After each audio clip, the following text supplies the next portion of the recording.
Okay, so this section, maintenance of life, kind of goes back again to biology, requirements of living things, what are needed to maintain life. So life depends on the following. Water. Water is so important. I have read things that like half of the people in the United States are partially dehydrated all the time. People do not drink enough water. The skin test, and I like to run, so sometimes I'll do, if you take your skin on your hand and like pinch it and lift it up and let go, it should like instantly drop back down. If it stays up a little bit, that means that you're pretty dehydrated. So I'll do that sometimes after I've run to see, it's just a quick check. And the bad thing is, your thirst doesn't always tell you if you're dehydrated or not. And your body functions so much better if you drink plenty of water. So water is important. First of all, it's the most abundant chemical in your body. About 3/4 of your body is made up of water. Required for many metabolic processes. We talked about metabolism last time. If you are on any real diet that is healthy, it's going to tell you to drink a lot of water. Because your body functions better when your body's full of water. If you are not hydrated, your cells will shrink a little bit and then they don't work very well. Provides the environment for these processes. Transportation, blood, we talked about. Your blood is mostly water. So in order for everything to be transported properly, you need water. Helps to regulate your body temperature. People who become too dehydrated will actually have extreme temperature changes. And it makes up intracellulars inside of the cell and extracellular outside of the cell, all of the fluids that are on the inside and outside. So water is extremely important. So here if I look at a picture, I have red blood cells. I probably have some type of white blood cell or a lymphocyte. Here is some type of body cell. And you can see that inside of these cells, intracellular fluid made up of water. All of the tissue that's outside, when you sprain your ankle and it swells up because there's extra fluid there.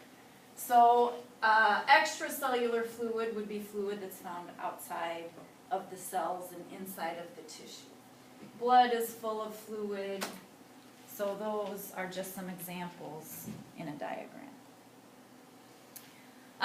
B, obviously food. You can go a lot longer without food than you can without water. A month, I think the average they say is like 28 days. If you did not eat anything for 28 days, you would not feel well. You have lost weight, but you could probably survive almost a month without eating anything. And I think I can't go like 4 hours. The reason we need food, obviously we need the nutrients that are in it, so making healthy choices is important. Eating a Reese's Pieces peanut butter cup, which is one of my favorites, really doesn't provide a whole lot of nutrients, carbohydrates, sugars. Needed for energy. Sugar is used first. Proteins and fats will be used later.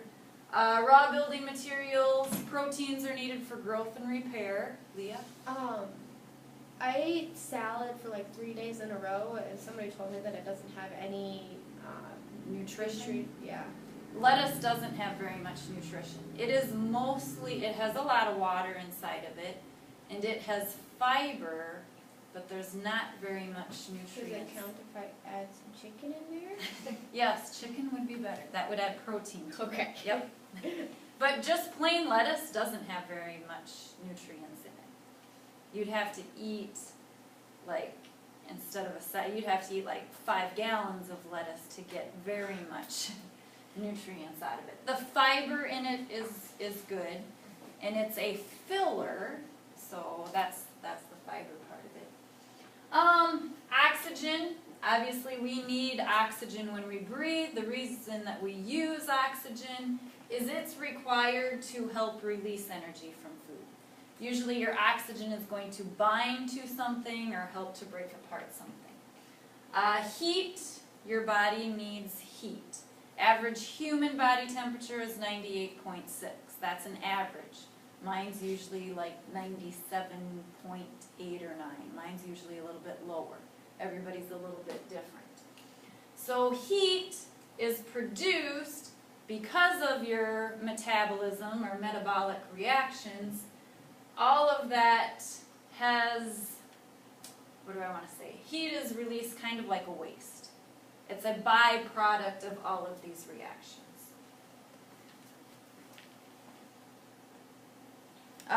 Pressure. This is one that you probably don't think about very much.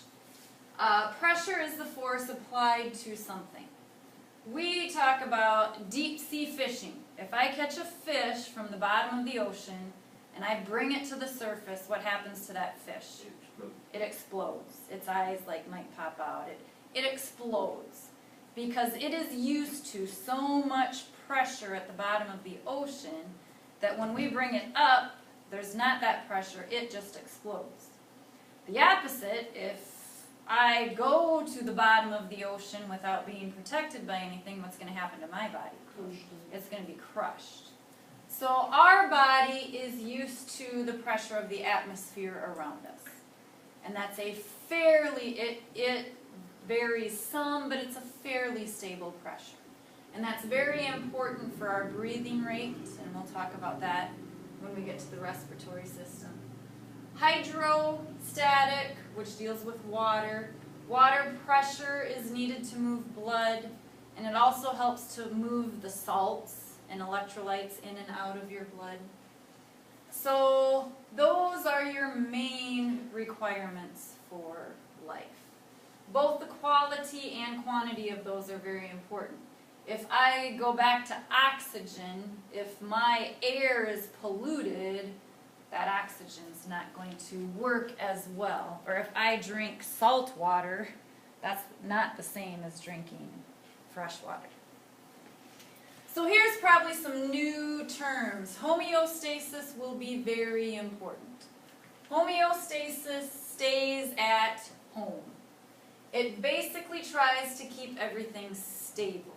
So your body temperature does vary a little bit. You go outside on a cold day, your temperature will go down a little, but it tries to keep it fairly stable. Salt in your bloodstream is very important. If you eat too much salty food, what happens to your fingers? They swell up. And that's because your body holds in water to try to dilute that salt. Because your body can't handle too much salt. There's a certain homeostatic area where it wants to keep those levels. It's regulated through receptors, set point, and effectors. So a receptor receives something. Your nervous system is probably the most important here. Receptors are the ones that their job is to look for changes. So your skin measures or receives temperature changes. Also in your skin there's pain, there's touch, there's pressure, it picks up different things.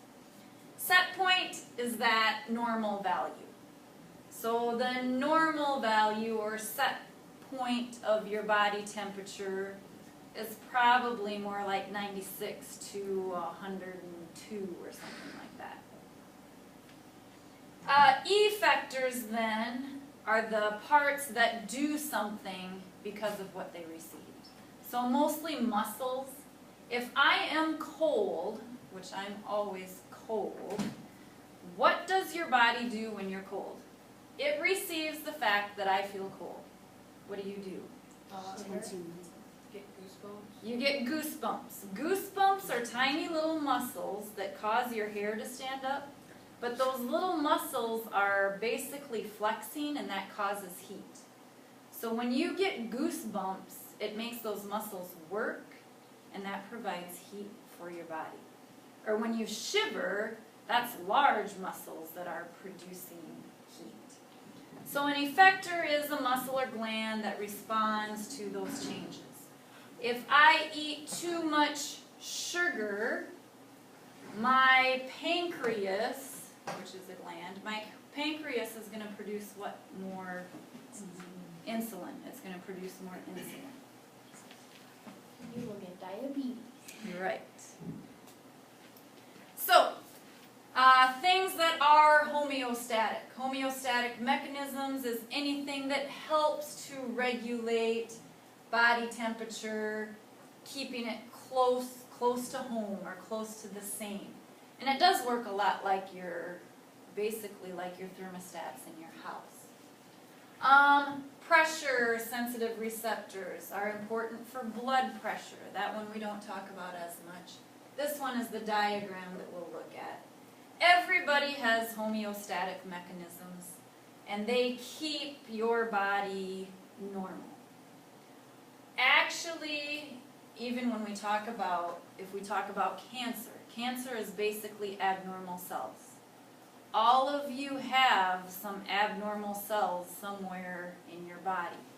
However, what happens is cancer is when these abnormal cells start to grow and reproduce out of that set point or normal range. So normal conditions would be homeostasis. Negative feedback, there's negative feedback and positive feedback. Many of our homeostatic controls are negative feedbacks. There's only a couple that are positive. So what happens is if I get cold, my body's going to try and make me warm. Negative, opposite. If I drink too much water, opposite, my body's going to actually hold salt in. So opposite. It tries to reduce the amount of change from the set point. And we'll look at temperature as an example for this one. So negative feedback is the most common. And here's the example. So normal room temperature in my house. If it gets too high, my thermostat detects it. It's going to cause my heater to turn off, air conditioner to turn on. So this is in your house. Your thermostat runs, your furnace kicks in the winter when the temperature gets too low. Okay, heater turns on, air conditioner's off, obviously off. So this is an example of in a house. Your body works very much like that. So in your body, average body temperature, 98.6, my body gets too hot. I have been exercising, or I have a fever, whatever. Body temperature gets too hot. Thermoreceptors pick up the signal that my body is getting too hot. It's sent to my brain. My brain processes that I'm too hot, sends a signal to my blood vessels. When you exercise, what typically happens to your face?